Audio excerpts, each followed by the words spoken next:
Keeping those eyes closed, now bring those hands into Gyan Mudra. That's pointer finger and thumb tip touching.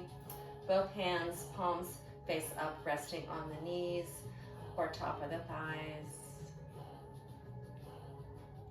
Release any need to control your breath. Just let it be gentle. Keeping your gaze located at that third eye. So you're rolling your eyeballs in towards your nose and then up towards that space between the eyebrows. And we're going to take a little journey. I want you to find the you within you, the truth of who you are, the essence of who you are. This isn't the titles or the labels that you give yourself. This is beyond that. This is the core. So begin to think about your past.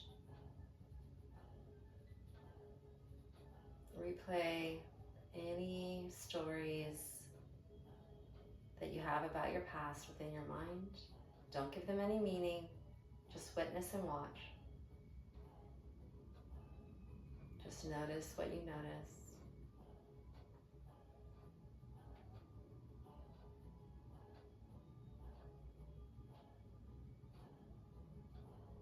Bring yourself into the present. Witness yourself here in the present. Again, no labels, no judgments here. We're just witnessing, but bring a vision of yourself here in this present moment of your life.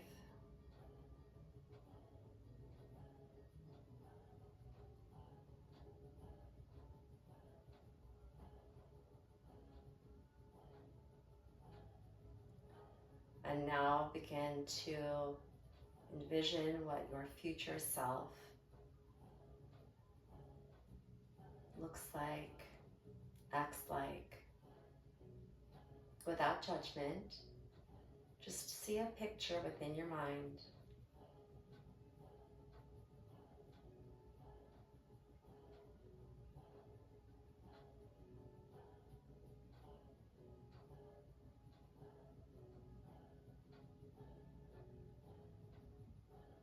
And let these pictures fill you with joy, expansiveness, and happiness.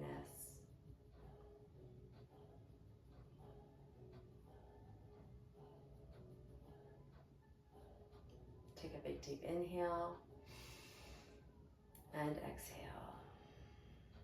Gently open the eyes. All right, we're going to do that one more time. So coming back into rock pose. This practice is a beautiful practice, and it is designed to connect and unite the head brain, the heart brain, and the gut brain. All right. There's a deep knowledge and wisdom that lives within all of us. A lot of times we let our minds run the show and control our lives, but they really aren't the driver of our lives. They're part of the vehicle. The body is the vehicle. And the driver really is the essence and the truth of who we are. And that inner deep knowing resides deep within our guts. It's just this intuitive, instinctive knowing. And a lot of times we have to still our bodies in order to listen to it. It's a practice, it takes time. And this is part of our practice. And a lot of meditators, obviously this is their goal, is to quiet that mind and to find the core of who they are. And this practice has been designed to get you there faster, more efficient. And I'm all about that. So let us come back into rock pose and let's begin our spinal flex. Remember, palms face down on the top of the thighs, sitting up nice and tall. Inhale forward with your heart center. Exhale back and keep going.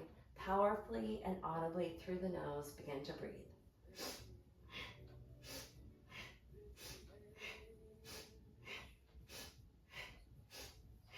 Keep going.